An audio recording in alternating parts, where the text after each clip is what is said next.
नमस्कार, आप देख रहे हैं सिटी पोस्ट लाइव और मैं हूं आशुतोष। बिहार की सियासत में आजकल दिन ब दिन एक नया उठापटक देखने को मिल रहा है। जी हां, मैं बात कर रहा हूं सत्ताधारी पार्टी जनता दल यूनाइटेड की, जिसके मुखिया नीतीश कुमार हैं, राष्ट्रीय अध्यक्ष हैं। और इस पार्टी में अभी हाल फिलहाल में ही एक दिग्गज एंट्री हुई थी, एक दिग्गज नेता की एंट्री हुई थी। नाम है प्रशांत किशोर, आपको पता ही होगा। उनको पार्टी में नंबर 2 का पोजीशन भी दिया गया, बकायदा उनको राष्ट्रीय उपाध्यक्ष भी बनाया गया। जी हां, लेकिन अब प्रशांत किशोर के नाम पर ही बिहार की सियासत, या यूं कहें जनता दल यूनाइटेड में दो फाड़ हो गई है।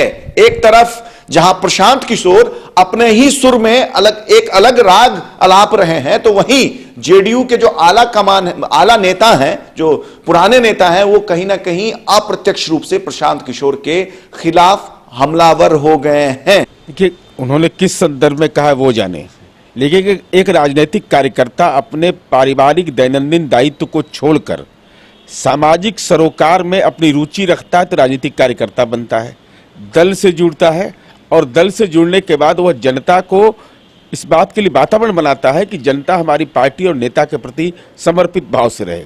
संचार तकनीक का इस्तेमाल, प्रचार तकनीक का इस्तेमाल एक अपनी जगह पर है, लेकिन एक कार्यकर्ता ही मूल पूंजी होता है और कोई किसी को बनाता नहीं है।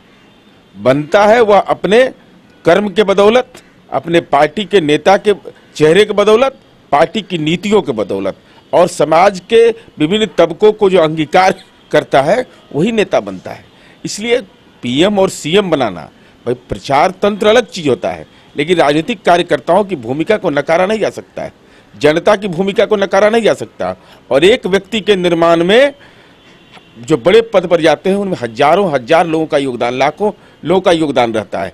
अगर हमारी गाड़ी कोई चला रहा है, हम जनप्रतिनिधि हैं, क्या उसकी भूमिका नहीं है? जो हमारे घर में खाना बनाता है, क्या उसके हमारे जीवन को बनाने में भूमिका नहीं है? ये तो बात विरोधाभासपूर्ण है, और कोई किसी को बनाता नहीं है। बनता है व्यक्ति अपने कर्म से, अपने स्वभाव से, अपने राजनीतिक कृत्य से। देखिए, जब से प्रशांत किशोर की जनता दल यूनाइटेड में एंट्री हुई है, तब से कहीं ना कहीं उनके नाम पर, और खासकर उनको जिस तरीके से राष्ट्रीय उपाध्यक्ष बना दिया गया एक ही बार में, उसके बाद से कहीं ना कहीं उनके नाम पर पार्टी में अंतरकला कमोबेश देखने को मिलती रहती है। सबसे पहले आरसीपी सिंह के साथ विवाद सामने आता है, उसके बाद परसों यानी कि 2 दिन पहले जिस तरीके से मुजफ्फरपुर में प्रशांत किशोर ने बयान दिया कि पहले उन्होंने सीएम और पीएम को बनाया, अब युवाओं को एमपी और एमएलए बनवाएंगे, उसके बाद जिस तरीके से नीरज कुमार जो प्रवक्ता है जेडीयू के, वो हमलावर हुए, और उसके बाद जेडीयू के और तमाम नेता प्रशांत किशोर के खिलाफ अंदर खाने हमलावर हो चुके हैं। क्या अब सवाल यह उठने लगा है कि क्या प्रशांत किशोर अब जेडीयू से भी अलग हो जाएंगे?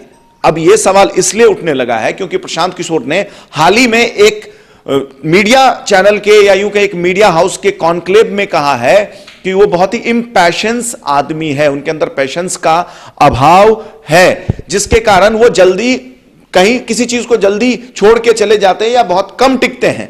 तो क्या प्रशांत किशोर का इशारा बिहार में बदलती राजनीति की ओर संकेत देता है? इसके साथ साथ प्रशांत किशोर ने अपने बारे में कुछ और फैक्ट्स बताया, जैसे कि उनके बारे में बताया जा रहा था कि वो बक्सर के हैं। उन्होंने स्पष्ट किया कि वो बक्सर के नहीं हैं, बिहार के बक्सर के नहीं हैं। वहीं दूसरी बात जो कहा जाता है कि अमित शाह की वजह से प्रशांत किशोर ने बीजेपी को छोड़ा। जब 2014 का चुनाव परिणाम आया, तब अमित शाह के साथ उनकी ट्यूनिंग मैच नहीं हुई, उनकी केमिस्ट्री नहीं बनी, उसके बाद उन्होंने भारतीय जनता पार्टी का साथ छोड़ दिया।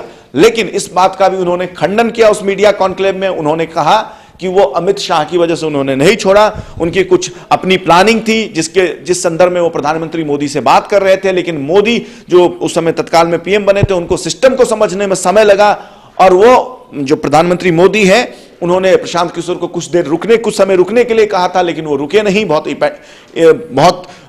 उनको बहुत जल्दी सब कुछ करना था, इसकी वजह से वो बीजेपी से खुद अलग हो गए, और मोदी जो प्रधानमंत्री मोदी है वो भी उनको अलग होने दिया उन्होंने। तो जाहिर सी बात है कि अब जो प्रशांत किशोर का जो ये बयान आया उस मीडिया कॉन्क्लेव के बाद, उसके बाद मुजफ्फरपुर के बयान के बाद, जिस तरीके से जेडीयू में दो फार होती हुई नजर आ रही है। जिस तरीके से जेडीयू के तमाम जो आधिकारिक स्पोक पर्सन है, जो ऑथराइज्ड स्पोक पर्सन है, जो अधिकृत प्रवक्ता हैं, वो जिस तरीके से प्रशांत किशोर के बयान पर कभी कभी अप्रत्यक्ष रूप से और कभी कभी तो सीधे तौर पे हमलावर हो रखे हैं, उससे तो यही लगता है कि अब कहीं ना कहीं जेडीयू में या तो प्रशांत किशोर के नाम पर दो फार है, उनकी स्वीकृति नहीं हो रही है, या बिहार की राजनीति में कोई नया उठापटक देखने को मिल सकता है। अब यही सवाल उठने लगा है कि क्या प्रशांत किशोर फिर एक बार अपना राजनीतिक पाला बदलेंगे या वो आगे जनता दल यूनाइटेड के साथ लगातार कंटिन्यू करते रहेंगे। इसके साथ साथ उन्होंने आरसीपी सिंह के बारे में भी एक बड़ा बयान दिया, लल्लन सिंह के बारे में बयान दिया। उन्होंने कहा कि उनकी जो प्रशांत किशोर की हैसियत एक